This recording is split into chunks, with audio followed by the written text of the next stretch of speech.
às margens do Rio Tejo, na Torre de Belém, que a história de Portugal começou a entrelaçar com a nossa. Desse monumento saiu a frota de caravelas, que aportou na costa brasileira em 22 de abril de 1500, a data em que se comemora o descobrimento do Brasil.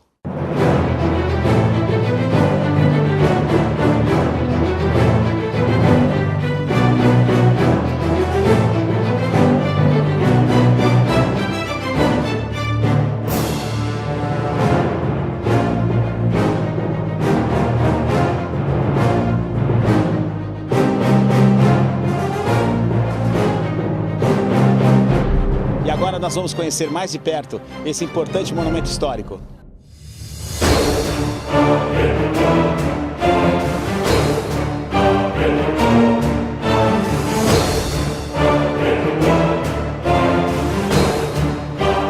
A Torre de Belém tem em sua arquitetura influências árabes e venezianas.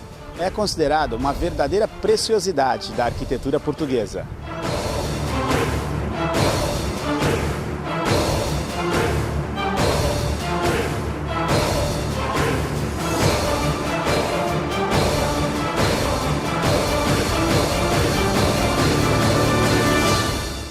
Sua arquitetura remete ao estilo manuelino ou gótico.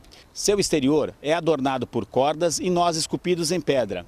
Ainda podemos ver galerias abertas, torres e vigia no estilo mourisco e ameias em forma de escudos, decorados com esferas armilares.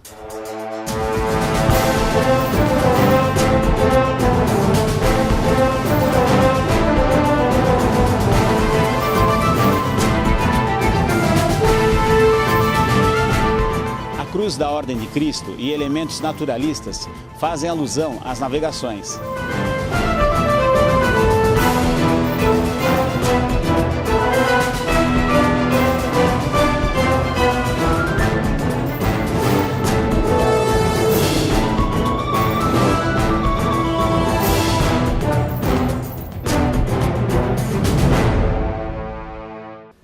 E finalmente chegamos ao ponto mais alto aqui da Torre de Belém, mas valeu a pena o sacrifício. É uma escada muito pequena, turistas subindo e descendo, mas olha, vale a pena todo esse visual e toda essa história.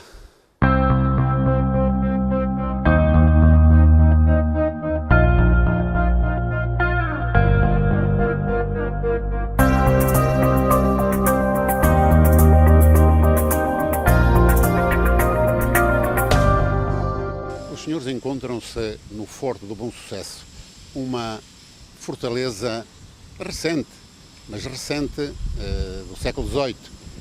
Mas este lugar é um lugar histórico de Portugal, o lugar mais histórico de Portugal, porque nele, junto à Torre de Belém, significa o início do Império. Ao nosso lado, enquadrando um monumento aos combatentes do ultramar, um monumento recente, marca-se o fim do Império. Aqui, portanto, praticamente começou tudo o que hoje é o grande Portugal e aqui terminou aquilo que muitos chamam o nosso grande Império. Mas também deste Forte do Bom Sucesso marca uma história que liga Portugal ao Brasil. Neste forte, diz-se que chegou o Junot durante as invasões francesas ou a Guerra Peninsular, como lhe quiserem chamar, e aqui chegou e viu a frota que o nosso rei acompanhou até ao Brasil. Daí resultou um ditado que ainda hoje marca a nossa história. Junot ficou a ver os navios marchar para o Brasil. É um ditado português que marca a história recente das invasões francesas. Portanto, este lugar onde se encontram é um lugar importante porque muito perto daqui estão os Jerónimos, muito perto daqui estão o padrão dos descobrimentos. Toda esta área de Belém é uma área que marca a nossa história, mas marca também a história do Brasil. É um lugar que nos liga por estas terras e por este rio Tejo, que não desagua aqui no Atlântico, mas vai desaguar noutro Atlântico. o Atlântico Sul, que nos liga Lisboa ao Rio, Lisboa a São Paulo.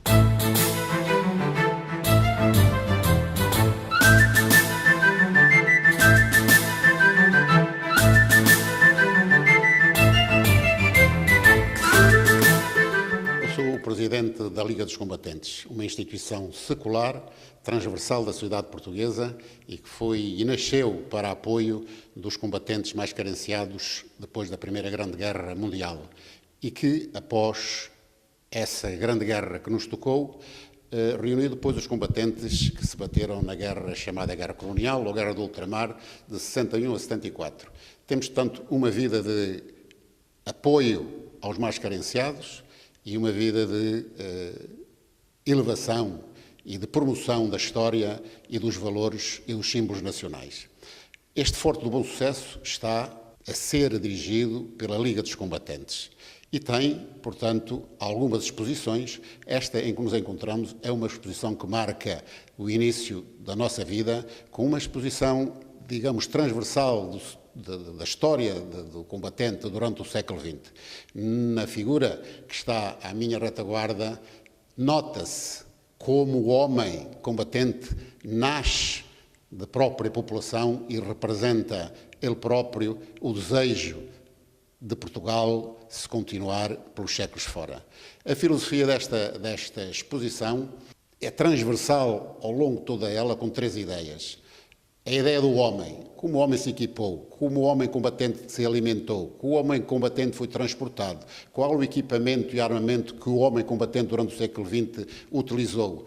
Em 3 patamares, temos a oportunidade de ver, ao longo da história do país, como o combatente português se portou na Primeira Grande Guerra e como fez a Primeira Grande Guerra, como o combatente português se portou e fez a chamada Guerra do Ultramar e como hoje o combatente português está no Afeganistão, no Líbano, no Kosovo, na Bósnia, em Timor, no Congo, espalhado por todo o mundo na defesa dos interesses vitais do país. Portanto, é uma passagem, como nós chamamos, através do século XX, daquilo que foi o combatente português, daquilo que são as Forças Armadas portuguesas.